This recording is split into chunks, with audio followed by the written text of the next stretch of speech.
Assalamualaikum, nama saya Muhammad Abid Ahmad Syabir Hussein, nombor matrik C23A1345.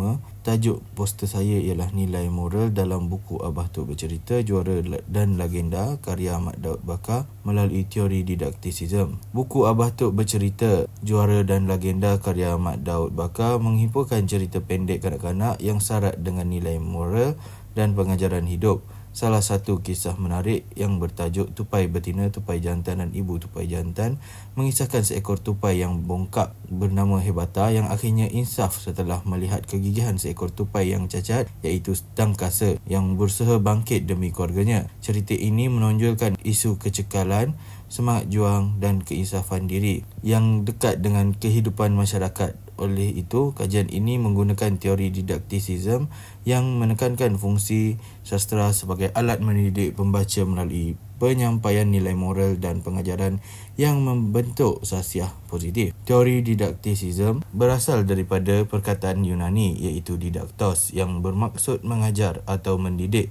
Teori ini mula berkembang sejak zaman Aristotle dan Horace yang berpendapat bahawa karya sastera bukan hanya sekadar menjadi medium untuk menghibur tetapi juga mendidik masyarakat. Konsep ini juga dikenali sebagai didact et utile iaitu berguna dan menghibur.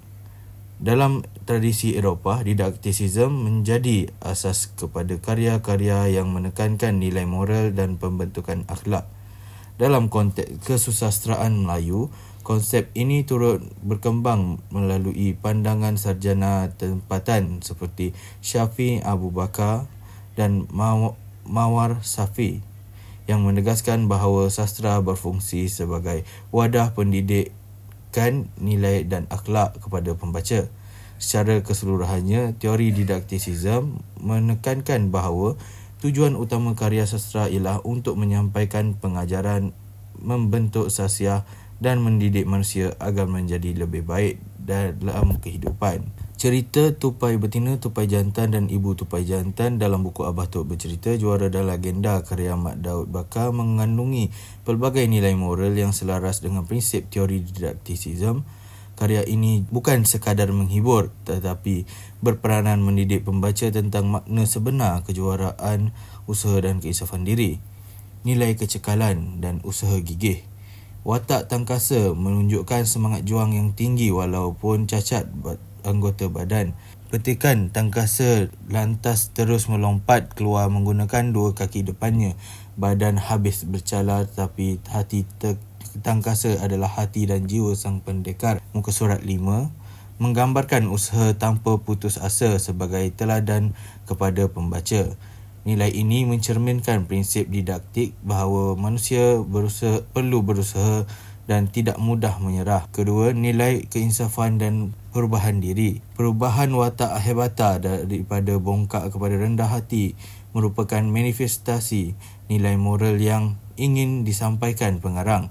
Setelah menyedari kesungguhan tangkasa, Hebata menginsafi sikapnya yang sombong dan berkata, "Aku malu dengan diriku sendiri." Muka surat 9. Nilai ini mengajarkan pembaca bahawa kehebatan sebenar bukan pada kelebihan fizikal tetapi pada keinsafan dan hati yang tulus. Nilai ketiga, nilai kasih sayang dan tanggungjawab keluarga. Tangkasa berusaha untuk kembali melompat bukan demi dirinya semata-mata tetapi kerana ingin membantu ibu bapanya yang semakin tua.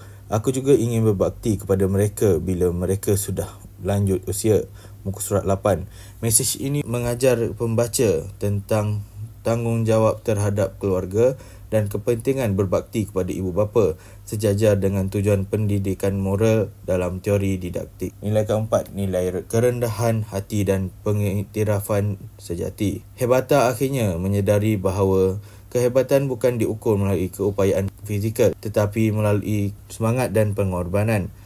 Ucapannya, juara bukan terletak pada anggota badan apatah lagi kuasa dan pangkat tetapi pada minda dan sikap. Muka surat 14 menegaskan nilai kerendahan hati dan penghargaan terhadap kejuaraan sejati. Ini memperkukuhkan fungsi sastera sebagai wadah mendidik nilai murni kepada masyarakat. Kesimpulannya, cerita Tupai Betina, Tupai Jantan dan Ibu Tupai Jantan dalam buku Abah Tok Bercerita, Juara dan Legenda karya Mat Daud Bakar berjaya menonjolkan nilai moral yang tinggi melalui pendekatan teori didaktisisme. Pengarang bukan sahaja menghibur pembaca dengan kisah dunia haiwan, tetapi turut menyampaikan pengajaran tentang kerendahan hati, kecekalan dan keisafan diri. Watak Hebata yang berubah daripada sombong kepada insaf telah melihat semangat tangkasa menggambarkan kejayaan fungsi didaktik dalam karya ini. Melalui mesej seperti ini, sastra berperanan sebagai wadah pendidikan moral yang membentuk sasiah dan jati diri pembaca muda. Sejajar dengan tujuan utama teori didaktisisme yang menekankan bahawa karya sastra bukan harus mendidik di samping menghibur.